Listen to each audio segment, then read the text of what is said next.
Welcome back dear students, this is Dharamveer Singh, Biology faculty of Shubhra Singh Children's Academy. Students, today I am going to discuss about a very fresh chapter, that is molecular basis of inheritance. In this chapter we will discuss about all the molecular bases and all the biological molecules that are mainly used for the inheritance of the characters. So first of all I am going to discuss about an overview, means what are the different topics that are included in this chapter. So first of all I am going to discuss the first topic that we will discuss here is the search of genetic material. Means what is the genetic material out of protein, RNA and DNA, which is preferred as genetic material in most of the organisms. Next thing is that the second topic, the DNA. Third, RNA word. Here we study about different type of RNAs like tRNA, mRNA, rRNA. Fourth is different type of processes of DNA, means different type of processes that are included in this chapter or included in the central dogma, like replication of DNA. Replication is a process by which DNA is formed from DNA. Means if DNA is formed from DNA, then the process is known as replication or copying of DNA. Second process, when DNA is transcribed into the mRNA, DNA is formed mRNA, then this is known as transcription. What is transcription?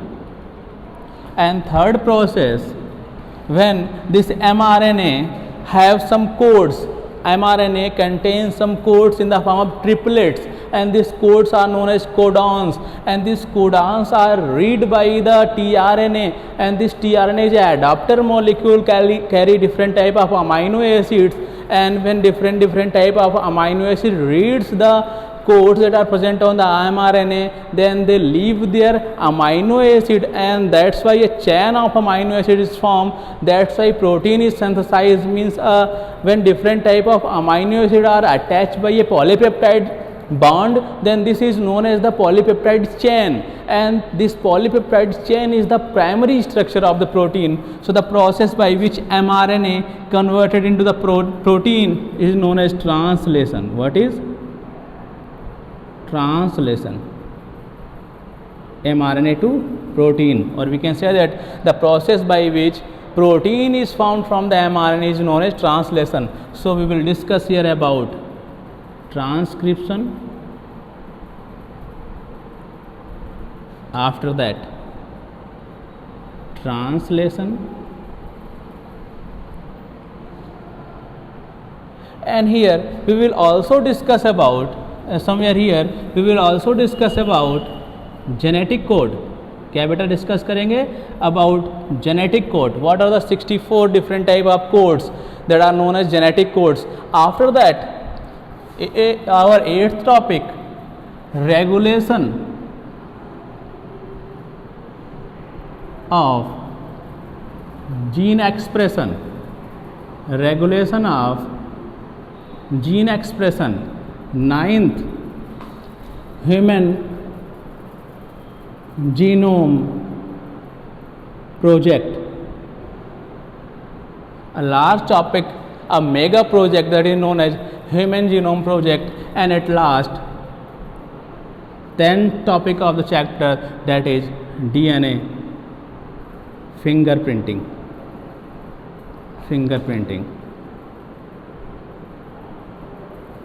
So these are all the topics that we discussed in this chapter. This is a total overview of the chapter. That's why, and every topic is a complex process. That's why we can say that this is a very large chapter that's like a lot of videos. So first of all I am going to discuss about search of the genetic material. So students, now we will going to discuss about the first topic of the chapter, that is the search of the genetic material. So first time for the search of genetic material, the work is done by a researcher. His name was Measure or Frederick Measure. बेटा सबसे पहले Frederick measure ने 1869 में propose a term nuclein for the chemicals for the chemical present inside nucleus of the cell, inside nucleus of the cell, means this chemical is found inside the nucleus of the cell. That's why he proposed a term that is known as nuclein.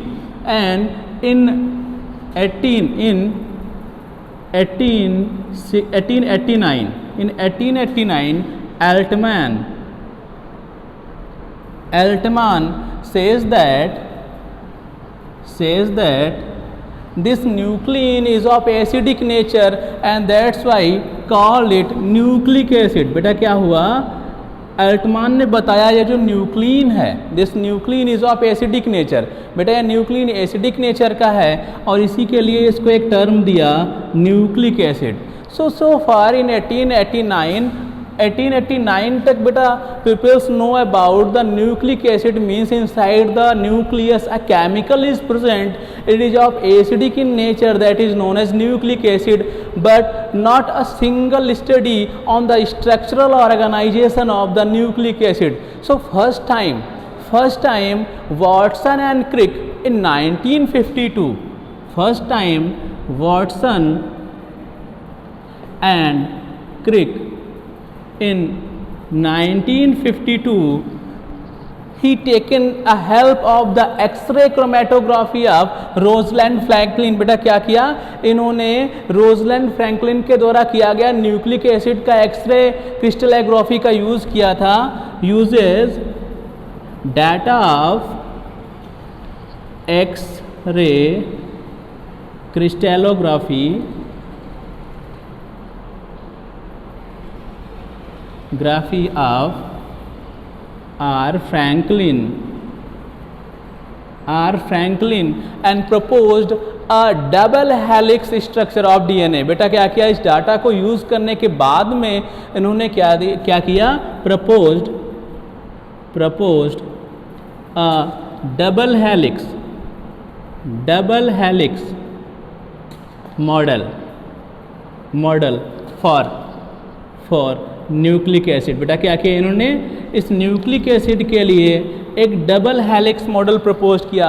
Means he tells us that our genetic material और nucleic acid is present inside the nucleus is of double helical form. बेटा किस form में होता है, it is present in the double helical form.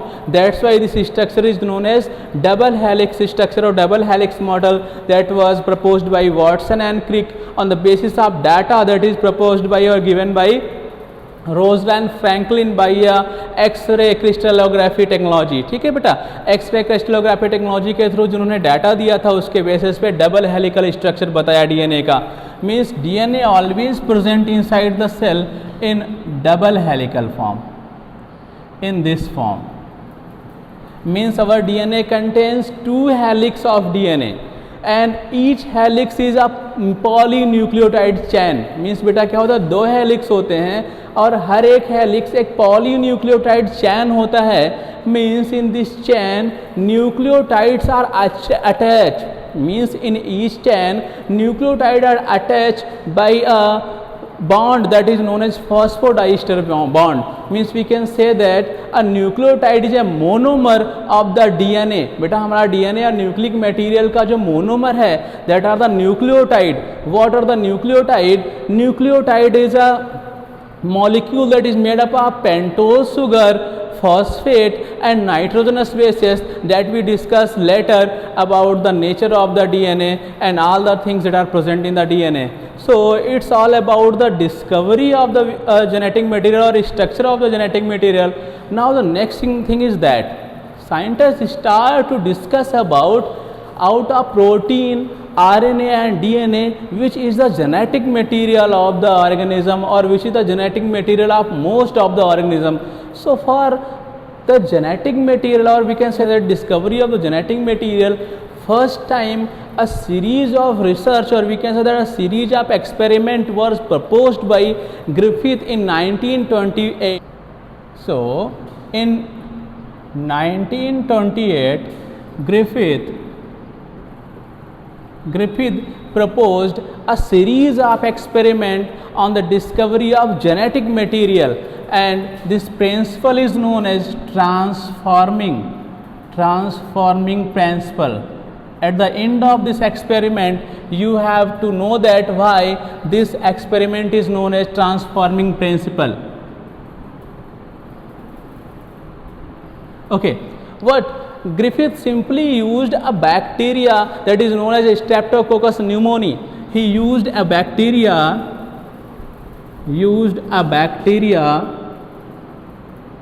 for his experiment, and this bacteria was Streptococcus pneumoniae. Streptococcus pneumoniae was the bacteria that is responsible for causing pneumonia disease. बेटा क्या करता है ये? Pneumonia disease cause करता है. And Griffith uses 2 type of the strain of Streptococcus pneumoniae. Griffith ने बेटा क्या किया? Streptococcus pneumoniae के 2 strain यूज़ किए. फर्स्ट स्ट्रेन वॉज बेटा, एक स्ट्रेन जो था that is known as S strain. कौन सा बेटा strain? S strain. It is also called as virulent strain, और इसको बेटा एक और नाम दिया गया virulent because it contains a shiny cell wall. That's why called as S or smooth shiny cell wall because of presence of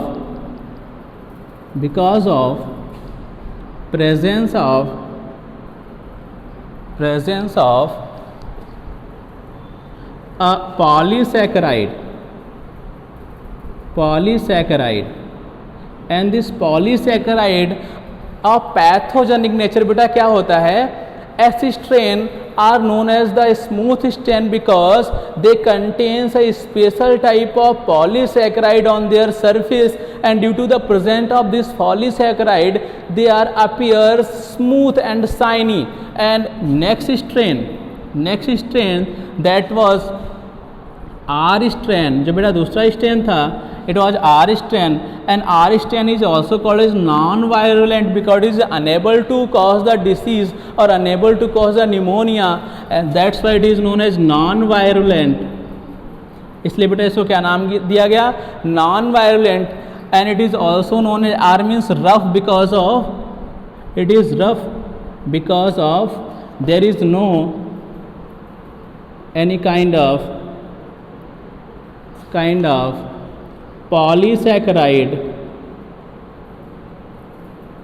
polysaccharide layer और polysaccharide surface.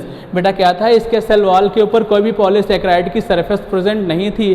That's why it is known as rough. इसलिए इसका जो बेटा cell wall था rough था, और rough होने की वजह से और पॉलीसैकराइड की एब्सेंट होने की वजह से ये नॉन वायरुलेंट थे, ये डिसीज कॉज नहीं कर सकते थे.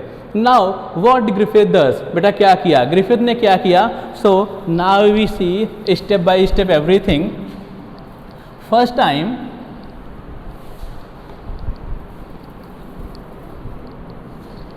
One second. Okay let's start. बेटा क्या किया? फर्स्ट स्टेप के अंदर क्या किया? He take S strain and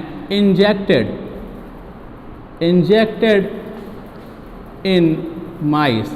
बेटा क्या किया? इंजेक्शन के अंदर एस स्ट्रेन के बैक्टीरिया को लिया और उनको माइस के अंदर इंजेक्ट किया.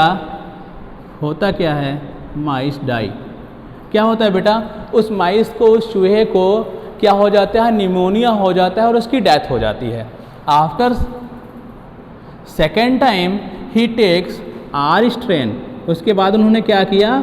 आर स्ट्रेन को दूसरे इंजेक्शन के अंदर लिया and inject it into the mice. तब क्या होता है बेटा? चूहे के अंदर अब सिंपल सी बात है, आर स्ट्रेन जो है वो रफ स्ट्रेन है और नॉन वायरुलेंट है. इसके ऊपर पॉलीसैकराइड का कोई भी लेयर नहीं है, तो पैथोजेनिक नहीं है, डिसीज कॉज नहीं करेगा और माइस की डेथ नहीं होगी. मीन्स माइस लाइव. माइस कैसा था बेटा? जिंदा था. अब उन्होंने क्या किया? Next thing is that he start to boil this strain. बेटा क्या किया? इस स्ट्रेन को बॉयल कर दिया, और बॉयल करने के बाद मीन्स इसको क्या किया? Heat killed. थर्ड टाइम क्या किया? heat killed एसिस्ट्रेन, एसिस्ट्रेन को बेटा क्या किया, गर्म करके मार दिया. And when this heat killed S strain injected into the mice,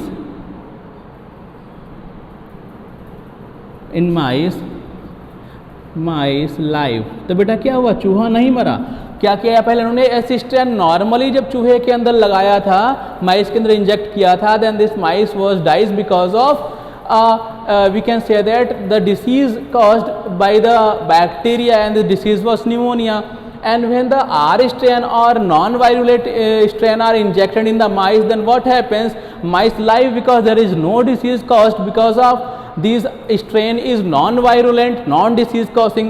After that what he does, बेटा इन्होंने क्या किया, इस स्ट्रेन को, इसी स्ट्रेन को इन्होंने गर्म कर लिया, गर्म करके उसके अंदर की बैक्टीरिया को मार दिया. And after that when injected in the mice, then might survive, बेटा माइस नहीं मरा. नाउ द प्रॉब्लम्स और we can say that miracle comes into the fourth step. बेटा अब क्या हुआ, he added heat killed S strain plus R strain. बेटा क्या हुआ, जब हीट किल्ड एसिस्ट्रेन को आर स्ट्रेन के साथ में मिक्स किया गया और मिक्स करने के बाद माइस के अंदर इंजेक्ट किया गया, देन माइस डाई. बेटा क्या हुआ, चूहा मर गया. बिकॉज अभी क्या हो रहा है, जब हीट किल्ड एसिस्ट्रेन को डाला जा रहा है, हीट किल्ड एसिस्ट्रेन को डाला जा रहा है, तब माइस की डेथ नहीं हो रही है. लेकिन अगर उसी को आर के साथ में मिक्स कर दिया जा रहा है, जबकि आर अकेले भी नहीं माइस को मार पा रहा था, डिसीज कॉज नहीं कर पा रहा था, when both two are the mixed, then what happens, mice will die. तो इससे हुआ क्या, simply Griffith tells us that there are some special type of transforming principle. Means Griffith concluded that there are some special type of the transforming principles or transforming materials that come from heat killed S-strain and convert R-strain or non-virulent strain into the S-strain. क्या किया बेटा, कुछ ऐसा transforming principle था, कुछ ऐसे chemical थे जो हीट किल्ड एसिस्ट्रेन से आर के अंदर आ गए थे और आर को उन्होंने किस में कन्वर्ट कर दिया था, एस में कन्वर्ट कर दिया था. बिकॉज ही और Griffith isolate live S strain bacteria from dead mice. बेटा क्या किया उन्होंने, बाद में देखा जो मरे हुए चूहे थे उनके अंदर से जब आइसोलेशन किया, तो after the isolation he get the S strain. तो बेटा क्या हुआ, उनको एसिस्ट्रेन मिल गया. तो उन्होंने बोला there are some special type of the biochemical that comes from S strain और heat killed S strain to the R strain and convert this R strain into the S. But he is unable to explain the biochemical nature of the transforming principle. क्या था, Griffith unable to explain about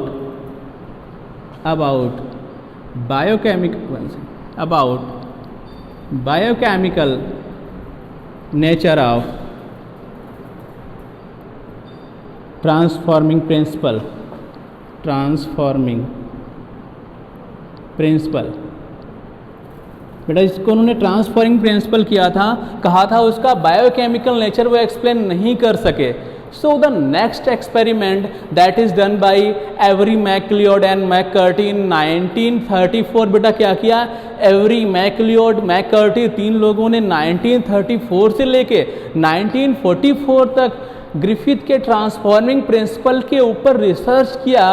and after that he proposed a conclusion that, क्या propose किया, क्या experiment था, we will discuss here. One second बेटा देखते हैं अभी यहाँ पे क्या किया था उन्होंने.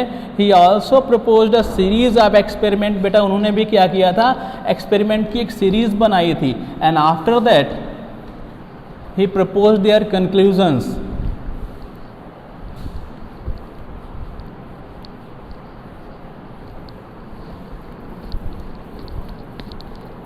So Griffith done the transforming principle, but he is unable to explain what is the biochemical nature of the transforming principle. But for the explanation of the biochemical nature, for the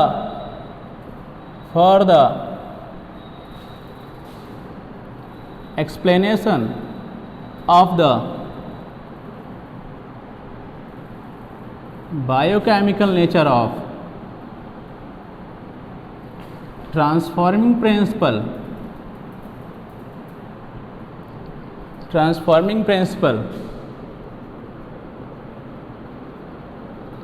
three scientists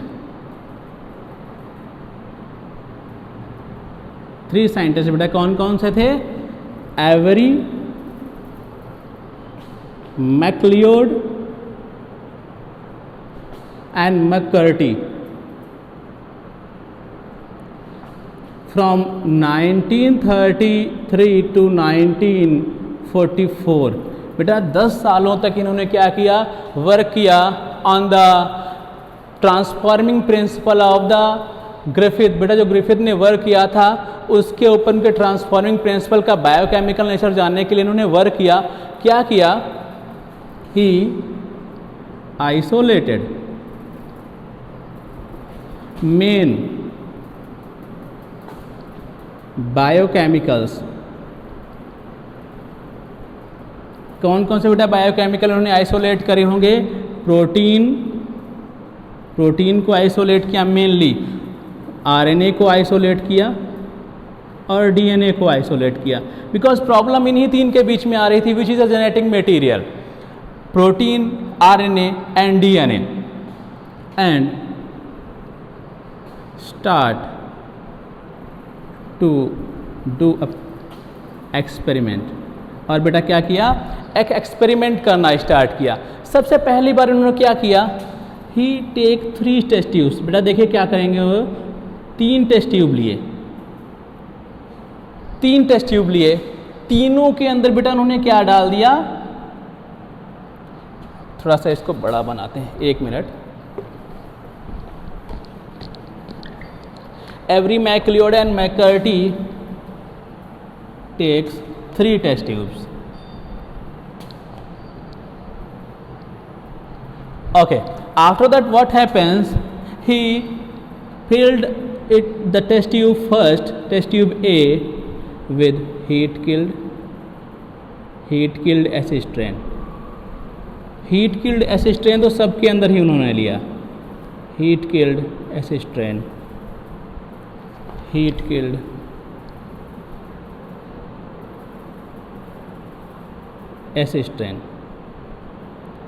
बेटा heat killed assistant उन्होंने सबके अंदर लिया। फिर क्या किया? First A के अंदर उन्होंने क्या डाला? प्रोटीएज। क्या डाला? प्रोटीएज डाला। 1 सेकेंड। प्रोटीएज डाला। प्रोटीएज डालने के बाद में बेटा क्या किया? इसके अंदर इन्होंने फिर क्या मिलाया? R strain. प्रोटीएज डाला, प्रोटीएज के बाद आर स्ट्रेन मिलाया और उसके बाद में क्या किया? इंजेक्ट इनटू माइस। और उसके बाद में बेटा माइस के अंदर इंजेक्ट किया माइस डाई। फिर क्या हुआ बेटा? चूहा मर जा रहा था। तो पहला काम क्या किया? फर्स्ट स्टेप के अंदर क्या किया? टेस्ट ट्यूब के अंदर हीट किल्ड एसिस्ट्रेन लेते हैं, उसके बाद उसके अंदर प्रोटीएज डालते हैं, उसके बाद उसके अंदर आर स्ट्रेन डालते हैं। इतना करने के बाद में एक इंजेक्शन फिल करते हैं और इंजेक्शन को माइस के अंदर इंजेक्ट कर देते हैं और माइस मर जाता है।